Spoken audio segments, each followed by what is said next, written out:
Hi, and welcome back to the Awfully Quiet podcast. I'm so excited you're tuning in. Last week was an episode that was so foundational to this show. We really went back into why does quiet get misunderstood in the workplace?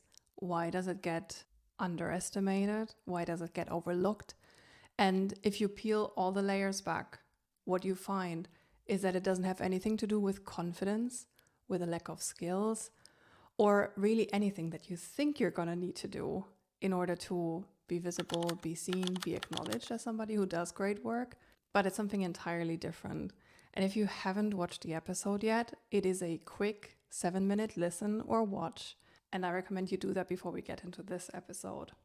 Now for today, what I want to do is I want to talk a little bit about the cost of what happens when you get misread in the workplace, when you get misunderstood, misinterpreted. Because what we always think we need to do is we need to be more confident. We need to build more skills. I'm sure you have a functional skill in mind that you really need to improve on this year in order to finally get unstuck, in order to be the person they reach out to for opportunities, in order to get on the project that you really want to get on, in order to get the promotion that you have in mind for yourself. But the truth is that no functional skill really is going to help you change that. It's an underlying problem. And the underlying problem is that you are being misread. Being quiet is not the problem. The problem is that quiet leaves a signal gap. And that signal gap gets interpreted so many different wrong ways that what you actually want, your ambition, who you are, what you stand for, what you do really well, it gets overlooked. It's not visible. And so people fill that gap with an assumption, with a stereotype, with something that is readily available to them, and it's often not the truth. So what I'm bringing to you today is some of the hidden cost behind getting misinterpreted, getting misunderstood in the workplace, so that you can connect the dots between what's happening and why it's actually happening. So that as a result of that, we can find a subtle way for you to get out of it. Before we get into it, I want to let you in on something, my quiet ambition for this show, because I am not here trying to make you louder. I am trying to change the way your quiet is being understood at work. I want this to start changing your reality and eventually work culture. But in order for that to happen, it has to travel. If this idea is going to matter, it needs to reach the people it is for. So if an episode like this ever makes something click for you, please follow the show, rate it 5 stars, and pass it on to somebody who could benefit from listening to it too. That is how this work starts to make a difference, quietly. So the first way this misread often shows up in the workplace is you hit a ceiling and you have no idea why. You're reliable, you're consistent, you're a constant high performer. You do really good work and those around you rely on you doing good work. You get feedback like you're solid, your work is great, you're performing on a really high level. Just keep doing what you're doing and you'll be fine. And on the surface, this is great feedback, isn't it? You're doing great, nothing really needs to change, just keep doing what you're doing. And eventually you'll get that tap on the shoulder, somebody's going to reach out with a great opportunity. But that never really happens, does it? And why that is because you are the reliable one. You're not necessarily the one they see in that next level position. And that is because what stands out about you is that quiet focus. You put your head down, you're focused on doing great work.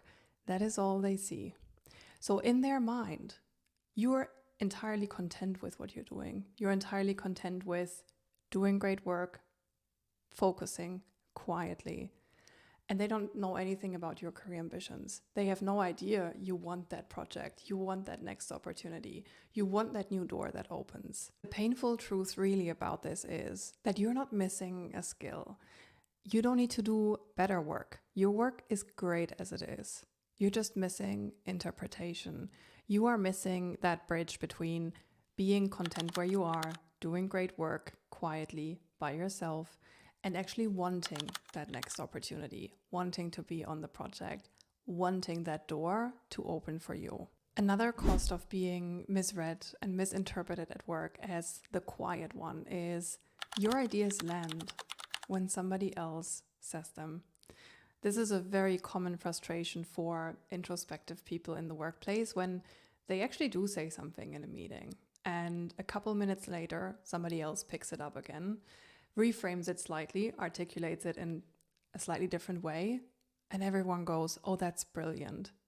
Your idea is the one that lands, but somebody else has said it." So the problem isn't a lack of contribution.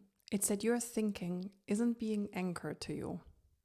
And somebody else lands that idea so much better because they have built more common ground with the group. People trust them. They are signaling a lot more. So when they land that idea, people can attribute it to them.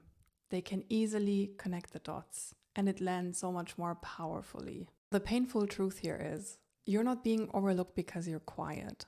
You're being overlooked because your work isn't legible and it doesn't refer back to you. People don't know a whole lot about you. Your work, your idea is great, but it doesn't tie back to you as a person. It's not being remembered in the context of who you are, what you're great at, where you're going. That's the underlying problem here. And it is a hugely frustrating one.